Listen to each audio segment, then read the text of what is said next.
Eu estou aqui no fogo. Tá bonito.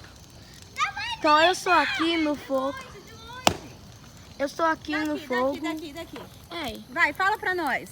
Então nós está aqui perto de um fogo. Uhum, Por quê? Porque nós estamos construindo o rondel. Então Rodondel. rondel. E Uou!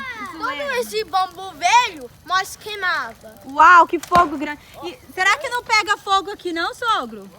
Nesse novo? Não, onde construiu tá muito perto, não? Então, isso não é uma pequenininho fogo aqui não. Vai ficar ali para 10 minutos. Uou! Vai ficar aqui por hora. Tá quente aqui? Uau, que fogo grande, hein? Já pensou o Steve lá perto de casa ver um fogo desse lá atrás do nosso quintal? Mas viu o cavalo? Ô, amor! Viu o cavalo? O Steve vê esse fogão lá atrás. Nossa, Deus amado. Sai de perto, amor. Ia morrer. Credo, tá até Quente aqui. Quebrar. Nossa, Deus Pai. Deus que nos guarda do inferno e nos livra. Sangue de Jesus tem poder. Aqui Jesus tem poder. é melhor. No inferno é 10 mais É 10 vezes pior. Não é melhor não, meu filho. É pior. Isso é melhor, mas é 10 vezes mais pior Aham. Chega mais que perto. isso. Pá, isso é 10 mais Tá pior. quente. E olha, você viu fogo, João Lu?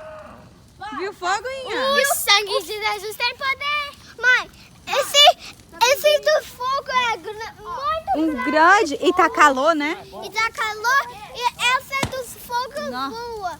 E essa é muito grande e fogo. Aham. Então vai no...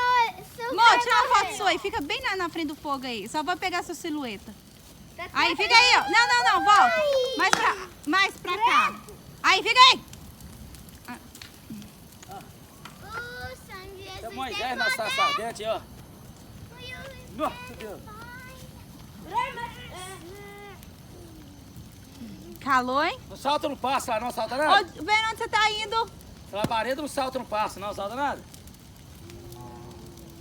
É, porque ela tá levando perto demais. Quente.